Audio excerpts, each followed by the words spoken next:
All right, we're here at San Diego Comic-Con. We're talking about Gotham City Garage, the new digital series coming out from DC. Like, first and foremost, how'd you guys get on the series? You want to tell the story? Really, it's funny. We were out on my bachelor party. We were hitting the slopes. We were about to hit a Black Diamond Mountain, and we get an email. Jackson says, you should probably take a look at this email. We're literally on a gondola. Yep, and we're like, time to take a look, and we're like, Jack, like, we're skiing, man, like, we're no work emails, and he's like, no, man, I think you're gonna want to look at this, and we took, we were familiar with the statues, but we weren't familiar with the beginning of the fiction that Collectibles had started putting together in terms of understanding what the world of Gotham City Garage was. So we read it, discovered that what we thought was a pretty straightforward, like, open road story was actually a, like, cyberpunk rebel story, and we were like, okay, never mind, this is exactly for us, we're perfect for this. We must have spent the next 3 days up in Mammoth just talking about Gotham City Garage. Like, by the end of it, we had about a 10-page Bible document that was, we had the thing plotted to 60 issues, like, we were like, let's go. So bachelor party fueled what we'll be reading. Yes. Yeah, everybody else was like, guys, I thought we were supposed to be having a debauched party, and we're like, shut up, we're building a Bible. We're talking about Batman. We actually we did one night where we were out getting drinks, and we just said to, like, because it's his bachelor party, it's a bunch of assembled nerds. We were like, all right, one cool Mad Max inspired or like William Gibson inspired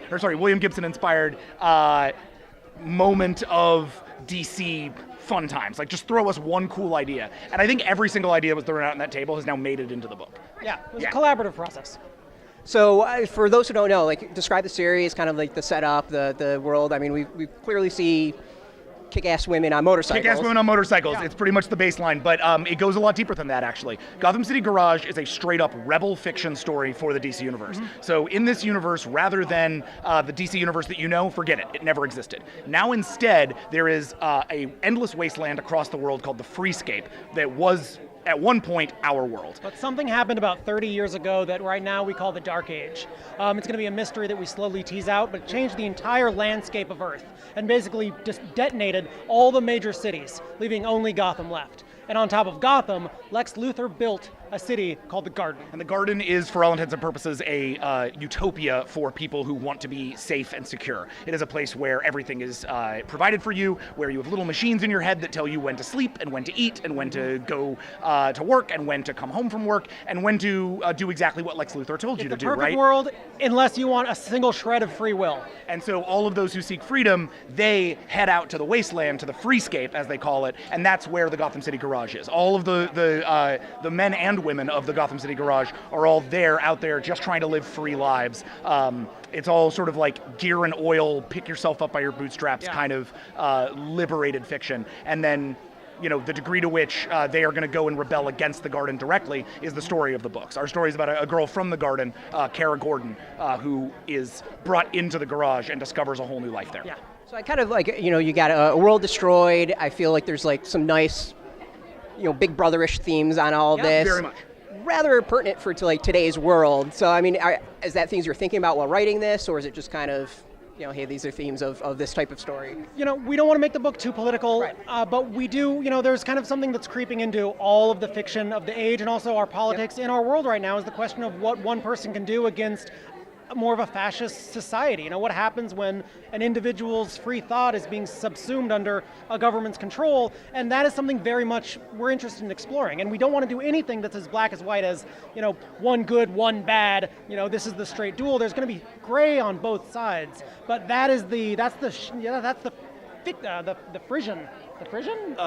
Friction? Friction. Or fission? Or fission. Friction, fission? We combine the two. Yes. But it kind of feels like 80s comics where it reflected the time, though it very didn't much necessarily was about the time. Yeah, well, I think one of the beautiful things about any kind of rebel fiction, be it stuff from the 60s or the 70s or the 80s or now, is that we all still have the same problems. Yep. Ultimately, we're all still looking for how we pull our own liberty and our own freedom out of what is best for the whole and what is best for me. And so people who act selfishly, whether they're on the right or the left, are still acting selfishly. And people that act heroically, whether they're on the right or the left, they're still acting heroically. So our book isn't about saying, I think there were some people who maybe read some headlines on this book and were like, oh, it's Antifa DC. That's not really the point. The point is that it's Liberty DC. It's, this is a story that takes all the characters you know as heroes and turns them into outlaws, right? But that doesn't stop them from being heroic. And that's really the distinction. So, how's it feel as creators? I mean, you've done some, like, under some publishers, you've done creator own, you kind of, like, really gone over the place. How's it feel to be, like, with a publisher where you're taking familiar characters, but at the same time you get to blow it up and just do whatever you want? A dream? It's a dream. I mean, what you're a young child, and you're saying, I want to write comic books, and you're like, well, what I really want to do is take all these toys and smash them together. But who gets that chance? No one gets that chance. The fact that we get that chance is insane. It's insane. It literally is like every time that we sit down to work on this book, it's the closest thing I've ever experienced to sitting down with action figures as a kid and slamming them together and being like, whoa, what if I take the arm off this one and put it on this one? And what if this one has a hat? And like, you're just sort of thinking about all of the various ways that these characters can become a jump different from the character that you recognize and that you understand, and become something that's exciting and new and fresh and has something to say about today. All right, so I'm sure you got a whole bunch of other people to talk to, so we're going to make it rather quick. Obviously it's a digital first series.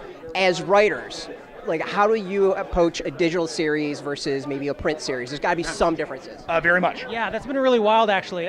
Having to write things in not only in the half-page format, the full-page format, and then thinking about the single issues and the trades. For the first time, it's actually, the challenge has been amazing to kind of learn and grow, but you have to think of every section of it in the 4 quadrants that it'll be delivered in, which is quite the challenge. And also as writers, we're very used to multiple mediums. We come from film and TV, we do a lot of comic book work, we've done prose work, I mean, we've been all over the place. So for us to be able to learn a new format is really refreshing. We've been big fans of Marguerite Bennett and Bombshells for its run. I've always sort of looked at those books as a real, like, high watermark for how you do digital comics. Yeah. So we're really trying to do, to learn from her. I've been reading a lot of Marguerite's work recently and really and I interviewed her about it. The first thing I did was I called her Marguerite. I was like, can you please tell me stuff? Yeah. Because it is like learning a completely new format.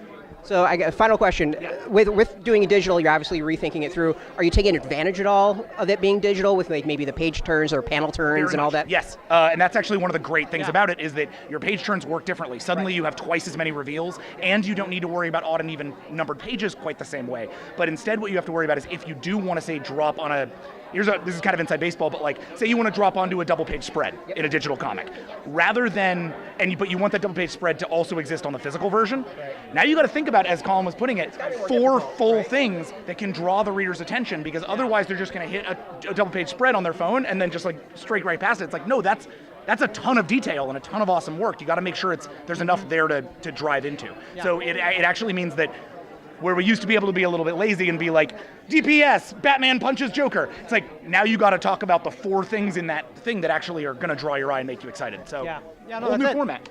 Cool. I appreciate talking to me. Our pleasure, man. Awesome. It was always great. Cheers. Always Thanks. great. Looking forward to it. Yeah. Hey, thanks for watching the previous video from Graphic Policy Television. Just by watching, you help support our site. Thank you so much. Now, if you're watching these videos, you probably care about geeky things like movies, television, comic books, toys, games, video games, you name it. You can go and subscribe right now to our YouTube channel to stay in touch and catch all the new videos, or check out our website at graphicpolicy.com. There's a nice link on this end of the video. But as always, thank you for watching. Keep on rocking and keep it geeky.